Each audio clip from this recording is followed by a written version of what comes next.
ചോറിലേക്ക് ഒഴിച്ച് കഴിക്കാൻ പറ്റിയിട്ടുള്ള പരിപ്പും പീച്ചിങ്ങും വെച്ചിട്ടുള്ള ഒരു കറിയാണിന്ന്.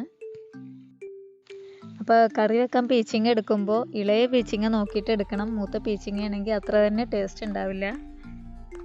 അപ്പോൾ ഇതൊരു ലൈറ്റ് പച്ച കളറാണ്. ഇത് ഇളയ പീച്ചിങ്ങയാണ് ഞാൻ എടുത്തിട്ടുള്ളത്. ഇതുപോലെ പൊട്ടിച്ച് നോക്കുമ്പോൾ പെട്ടെന്ന് തന്നെ പൊട്ടി കിട്ടും ഇളയ പീച്ചിങ്ങ ആണെങ്കിൽ. അപ്പോൾ എല്ലാവർക്കൊന്നും ഇത് എങ്ങനെ ശരിയാക്കാമെന്ന് അറിയില്ല. അപ്പോൾ അവർക്ക് വേണ്ടിയിട്ട് ഞാനത് ജസ്റ്റ് ഒന്ന് കാണിക്കുന്നുണ്ട്. പീച്ചിങ്ങയുടെ രണ്ട് സൈഡും ഒന്ന് കട്ട് ചെയ്യാം. ഈ പീച്ചിങ്ങയുടെ സൈഡിലായിട്ട് കുറച്ച് കട്ടിയുള്ള ഭാഗമുണ്ട്. അതൊരു കത്തി വെച്ചിങ്ങോട്ട് കളഞ്ഞു കൊടുക്കാം.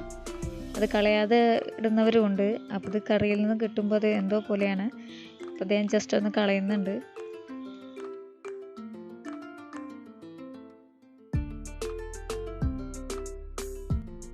ഇനി പീച്ചിങ്ങ ഒന്ന് നെടുകെ കീറി കൊടുക്കുന്നുണ്ട്.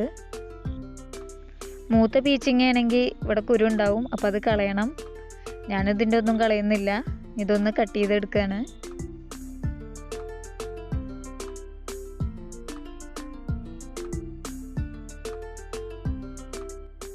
അപ്പോൾ എല്ലാം കട്ട് ചെയ്തെടുത്തിട്ടുണ്ട്.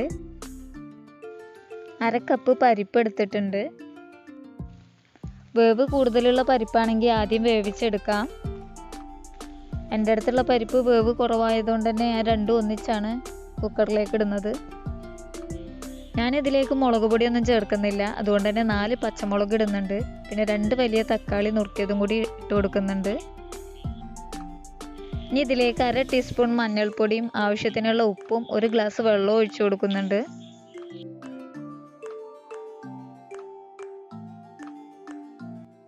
കുക്കറിൻ്റെ അടപ്പടച്ച് ഒരു വിസിൽ വരുന്നവരെ ഒന്ന് വേവിച്ചെടുക്കാം.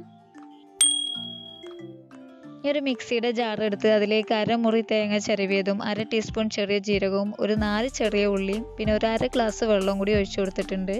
ഇതൊന്ന് നന്നായിട്ടൊന്ന് അരച്ചെടുക്കാം.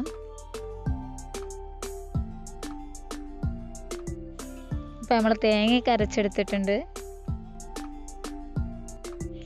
ഒരു വിസിൽ വന്നപ്പോൾ അതിൻ്റെ പ്രഷറെല്ലാം കളഞ്ഞ് അടുപ്പൊന്ന് തുറന്നു നോക്കി. അപ്പോൾ പീച്ചിങ്ങയും പരിപ്പൊക്കെ വേവായിട്ടുണ്ട്.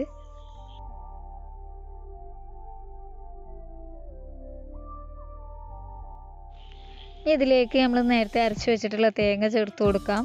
മിക്സിയുടെ ജാറിലേക്ക് കുറച്ച് വെള്ളം കൂടി ഒഴിച്ചു കൊടുത്തതിന് ശേഷം അത് ഇതിലേക്ക് ചേർത്ത് കൊടുക്കാം. തേങ്ങ ഒഴിച്ചതിന് ശേഷം ഇതൊന്ന് തിളച്ച് വരട്ടെ. എന്നിട്ട് നമുക്ക് ഫ്ലെയിം ഓഫ് ചെയ്യാം.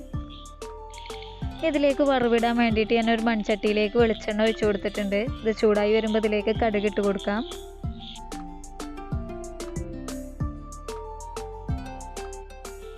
കടുകെല്ലാം പൊട്ടി വന്നിട്ടുണ്ട്. ഇനി ഇതിലേക്ക് ചെറിയ ഉള്ളി ചെറുതായി അരിഞ്ഞത് ചേർത്ത് കൊടുക്കാം.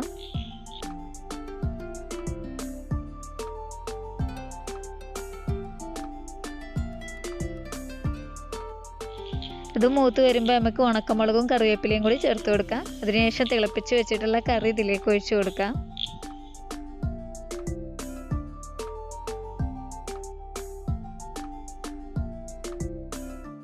അപ്പോൾ നമ്മുടെ ടേസ്റ്റി ആയിട്ടുള്ള പീച്ചിങ്ങ പരിപ്പ് കറി ഇവിടെ റെഡി ആയിട്ടുണ്ട്.